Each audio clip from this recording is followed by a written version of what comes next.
الحمدللہ رب العالمین والصلاة والسلام علی سید الانبیاء والمرسلین وعلی آلہ وصحبہ اجمعین، اما بعد۔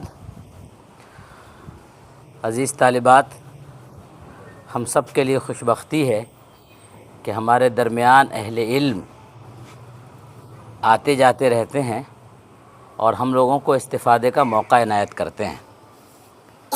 انہی اہل علم میں سے ایک شخصیت حضرت مولانا مفتی نافع عارفی قاسمی صاحب کی ہے۔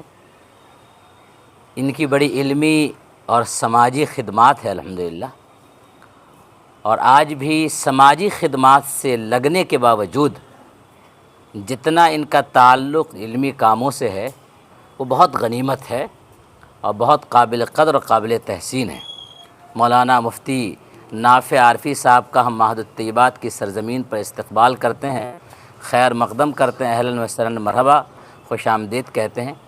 یہ بچیوں کا ابتدائی مرحلہ ہے، ابھی تمام کتابوں کے اسباق شروع نہیں ہوئے ہیں، تو اس نئے سال کے نئے پڑاؤ میں ہمیں کس عزم کے ساتھ آگے بڑھنا چاہیے اور اپنے علم میں کیسے پختگی لانی چاہیے، اس سلسلے میں گزارش ہے کہ کچھ ایسی باتیں کہہ جائیں جو ہمارے لیے نقش راہ ہو۔ اور بسم اللہ الرحمن الرحیم وصلی اللہ علی نبینا محمد وعلی آلہ وصحبہ اجمعین، وبعد، اعوذ باللہ من الشیطان الرجیم، بسم اللہ الرحمن الرحیم۔ من عمل منکم صالحا من ذکر وانثی فلنحینہ حیاۃ طیبہ۔ عزیز طالبات، سال کا آغاز ہے، تعلیمی سال ہم لوگوں کا شوال سے شروع ہوتا ہے۔ اب شوال کا آخری چل رہا ہے۔ مولانا نے عرض کیا، بتایا کہ کچھ کتابیں ابھی شروع نہیں ہو سکی ہیں، کچھ کتابیں شروع ہو رہی ہیں۔ آواز جا رہی ہے تو چلیے، دو تین باتیں عرض کرنی ہے۔ دیکھیے، اللہ تعالیٰ کا احسان و کرم ہے کہ اللہ تعالیٰ نے ہمیں چنا ہے اس کاموں کے لیے جو براہ راست دین کا کام ہے۔ دین کے مختلف شعبے جات ہیں، اور اس میں سے یہ کام بڑا کام ہے جو آپ کر رہی ہیں، جو مولانا کر رہے ہیں، یعنی پڑھنا اور پڑھانا۔ نبی کریم صلی اللہ علیہ وسلم کی بعثت کے جو مقاصد بیان کیے گئے ہیں کہ آپ صلی اللہ علیہ وسلم کو کیوں بھیجا گیا دنیا میں، تو اس مقصد میں قرآن کریم نے اس کو متعدد جگہ ذکر کیا ہے کہ حضور کو معلم بنا کر بھیجا ہے۔ حضور نے بھی فرمایا کہ بعثت معلما، میں استاذ بنا کر بھیجا گیا ہوں۔ قرآن نے کہا والذی بعث فی الامیین رسولا منہم یتلو علیہم آیاتہ ویزکیہم ویعلمہم الکتاب والحکمہ وان کانوا من قبل لفی ضلال مبین۔ کہ قرآن کریم نے یہ ذکر کیا ہے کہ نبی کریم صلی اللہ علیہ وسلم کے بعثت کے مقاصد میں ایک سب سے بڑا مقصد یہ ہے کہ یعلمہم الکتاب، کہ کتاب کی وہ تعلیم دے۔ کتاب سے مراد آپ جانتی ہیں کہ قرآن کریم ہے جو ام الکتاب ہے۔ قرآن نے شروع کیا الف لام میم ذالک الکتاب، تو قرآن نے قرآن کا نام قرآن بھی ذکر کیا ہے، الفرقان بھی ذکر کیا ہے، تو الکتاب بھی ذکر کیا ہے۔ تو اس کتاب کی تعلیم رسول اللہ صلی اللہ علیہ وسلم کی بعثت کا سب سے بڑا مقاصد میں سے ایک مقصد ہے۔ سب سے بڑے مقاصد جو تھے اس میں یہ ہے کہ قرآن کی تعلیم دیں گے، اور حضور نے اس سے بڑھتا، آپ صلی اللہ علیہ وسلم نے اس کی تعلیم دی، لوگوں کو قرآن سکھایا۔ تو آپ بھی یہاں جو جمع ہوئی ہیں، تو آپ کا اولین مقصد ہے اللہ کی کتاب کو سمجھنا اور اس کی اشاعت کرنا۔ کیونکہ جو شخص، جو آدمی، جو لڑکی، جو لڑکا پہلے کتاب کو نہیں سمجھے گا، جب آدمی قرآن کریم کو پڑھتا ہے، قرآن کریم کو سمجھ کر پڑھتا ہے، تو گویا وہ اللہ سے ہم کلام ہوتا ہے، اللہ اس سے گفتگو فرماتے ہیں۔ ظاہر ہے کہ اللہ تعالیٰ ہر ایک سے فرداً بات نہیں کر سکتے ہیں، اللہ کی شان نہیں ہے کہ وہ، اور انسان اسے برداشت نہیں کر سکتا ہے اگر اللہ تعالیٰ ڈائریکٹ کنیکشن کریں تو۔ اس لیے اللہ نے انبیاء کو بھیجے، رسولوں کو بھیجے، اور رسول سے بھی اللہ نے براہ راست گفتگو کم کی ہے، بلکہ جبریل امین کے واسطے سے گفتگو کی ہے، کیونکہ انا سنلقی علیک قولا ثقیلا، یہ بڑا بوجھل کام ہے۔ لو انزلنا هذا القرآن على جبل لرأيته خاشعا متصدعا من خشیۃ اللہ، یہ آپ نے پڑھا کہ قرآن اگر پہاڑ پہ اتارا جاتا تو پہاڑ ریزہ ریزہ ہو جاتا۔ انا عرضنا الامانۃ علی السماوات والارض والجبال فابین ان یحملنها وحملها الانسان وکان الانسان ظلوما جہولا، کیا قرآن کے بوجھ کو اٹھانے سے آسمان نے، زمین نے، پہاڑوں نے انکار کر دیا۔ یہ بوجھ، اب ظاہر ہے کہ اس بوجھ کو تحمل، اس بوجھ کو اٹھانے کے لیے نبی اکرم صلی اللہ علیہ وسلم کو منتخب کیا گیا، اور آپ کے بعد آپ کو منتخب کر دیا۔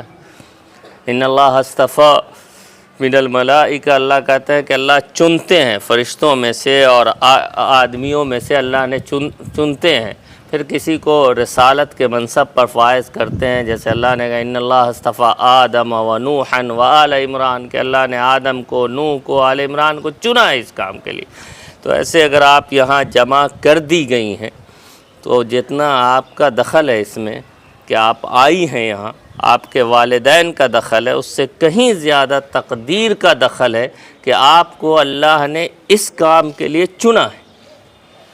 تو یہ بات ذہن میں رہے کہ آپ سب سے بڑا کام کرنے آئی ہیں، اس سے بڑا کوئی کام دنیا میں نہیں ہو سکتا ہے، اللہ کی نظر میں نہیں ہے، جو آپ کو کرنے کے لیے یہاں بھیجا گیا ہے۔ تو آپ آئی نہیں ہیں بلکہ آپ لائی گئی ہیں، آپ آئی نہیں ہیں بلکہ آپ لائی گئی ہیں یہاں، آپ کو جمع کر دیا گیا ہے یہاں تاکہ آپ اللہ کے دین کو حاصل کریں۔ میں جانتا ہوں کہ آپ کے یہاں بہت سارے سبجیکٹ ہوں گے، دوسری چیز ہوں گے، لیکن لازمی طور پر ضروری بات یہ ہے اور سب سے اہم یہ ہے کہ آپ یہاں اصل میں اللہ کی کتاب قرآن پاک کو سمجھنے کے لیے، اسے پڑھنے کے لیے آئی ہیں، ٹھیک ہے؟ تو یہ ایک تمہیدی بات ہوئی۔ تو پہلا تو یہ نیت کو خالص کیجئے، انما الاعمال بالنیات، کی نیت کو خالص کیجئے کہ ہم جو یہاں آئے ہیں یہ اللہ کی رضا کے لیے آئے ہیں، اللہ کو راضی کرنے کے لیے آئے ہیں، اللہ کو خوش کرنے کے لیے آئے ہیں، اللہ کے نبی صلی اللہ علیہ وسلم کے حضور سرخروئی حاصل کرنے کے لیے آئے ہیں۔ ایک بات تو یہ ہے۔ دوسری بات یہ ہے کہ مقصد آپ کا متعین ہے ہو کہ ہمیں اصل میں قرآن کریم کو پڑھنا ہے، اسے سمجھنا ہے، اس کی اشاعت کرنی ہے، اور دوسرے نمبر پر حدیث جو قرآن کریم کی تفسیر ہے۔ حدیث بھی وحی ہے، حضور اللہ نے خود کہا وما ينطق عن الهوى ان هو الا وحی یوحی، کہ رسول اللہ اپنے جی سے کوئی بات تو نہیں کرتے، رسول اللہ جو بھی کہتے ہیں وہ اللہ ہی کی وحی کو اپنے الفاظ میں بیان کر دیتے ہیں۔ آپ نے پڑھا ہوگا کہ وحی دو طرح کی ہے، ایک متلو جس کی تلاوت ہوتی ہے قرآن کریم، اور دوسرے حدیث، یہ بھی وحی ہے۔ تو یہی دو سبجیکٹ ہے جس کو یہی دو سبجیکٹ ہے جس کو ہمیں اصل میں پڑھنا ہے، ایک قرآن کریم کو سمجھنا اور پڑھنا ہے، یہ دو بنیادی سبجیکٹ ہیں۔ دوسرا حدیث پاک صلی اللہ علیہ وسلم کو، رسول اللہ کے فرمودات کو پڑھنا ہے، سمجھنا ہے، اس پہ عمل کرنا ہے اور اسے پھیلانا ہے، ٹھیک ہے؟ اب ان دو چیزوں کو پڑھنے کے لیے مختلف کتابیں آپ کو شروع میں پڑھائی جاتی ہیں، اس میں دو فن بہت اہم ہیں، ایک نحو کی کتابیں بہت اہم ہیں، دوسرے صرف، اور صرف سے بھی زیادہ نحو اہم ہے۔ تو میں آپ سے گزارش کروں گا کہ جو نیچے درجات کی طالبات ہیں، خاص کے عربی اول کے بعد والی، تو نحو کو بہت محنت سے پڑھیے، کیونکہ اگر آپ اسے نہیں سمجھ پائیں گی، ٹھیک سے نہیں پڑھ پائیں گی، تو آپ کے لیے قرآن کریم کو براہ راست سمجھنا، حدیث پاک کو براہ راست سمجھنا بہت مشکل ہو جائے گا۔ میں مثال دیتا ہوں، قرآن کریم کی آیت ہے وَإِذِ ابْتَلَىٰ إِبْرَاهِيمَ رَبُّهُ، ہے نا؟ کچھ حافظ بچیاں ہیں اس میں، کوئی حافظ بچی ہے اس میں؟ ہاں چلو تو میں چلیے، تو اللہ کا شکر ہے، ایک تو ہے وَإِذِ ابْتَلَىٰ إِبْرَاهِيمَ رَبُّهُ بِكَلِمَاتٍ فَأَتَمَّهُنَّ قَالَ إِنِّي جَاعِلُكَ لِلنَّاسِ إِمَامًا، ٹھیک ہے؟ ٹھیک ہے ٹھیک ہے اب دیکھیے میں مثال سے سمجھاتا ہوں. اگر کسی نے اسے پڑھا وَإِذِ ابْتَلَىٰ إِبْرَاهِيمَ کے بجائے ابراہیم پڑھ لیا تو نماز میں پڑھا ہے تو نماز فاسد ہو جائے گی. کیونکہ اللہ یہ کہہ رہے ہیں کہ اللہ نے امتحان لیا حضرت ابراہیم کا چند چیزوں میں، چند پرچے پوچھے، چند سوالات کیے، عملی امتحان تھا جس کو ابراہیم علیہ السلام نے پورا کر دیا. پھر یہ انہیں دنیا کی امامت دی گئی. اب اگر کوئی پڑھ دے وَإِذِ ابْتَلَىٰ إِبْرَاهِيمُ عَلَیَاذ بِاللہ تو اس کا مطلب اب سیدھا یہ ہوگا کہ ابراہیم نے اللہ کا امتحان لیا. یہ کتنی بڑی بات ہو جائے گی اور کتنی بری بات ہو جائے گی. تو نحو ہمیں یہ بتاتا ہے کہ کون سا اعراب کہاں لگے گا.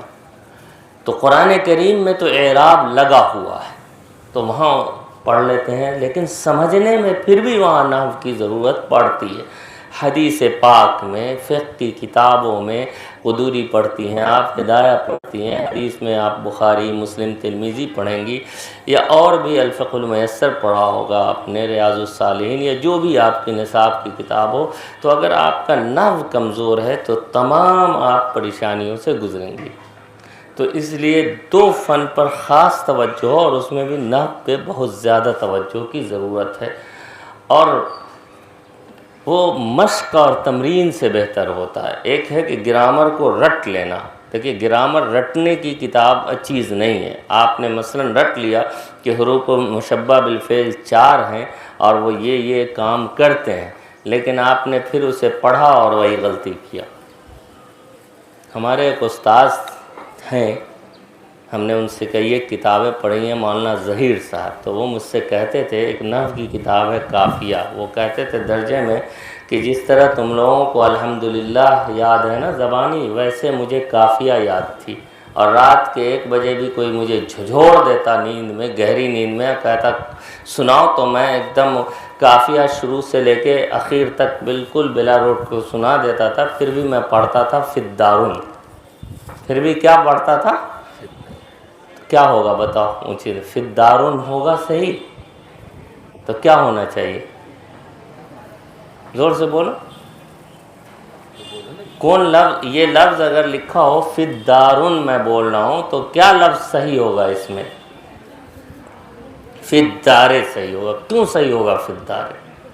فی حرف جر ہے، جو جس اسم پہ آئے گا اسے زیر دے گا. وہ کیا پڑھتے تھے؟ فی الدارون. تو صرف رٹنا نہیں، یہ کتابیں سمجھنے کی ہے، اور سمجھنے کے بعد تمرین کرنے کی ہے.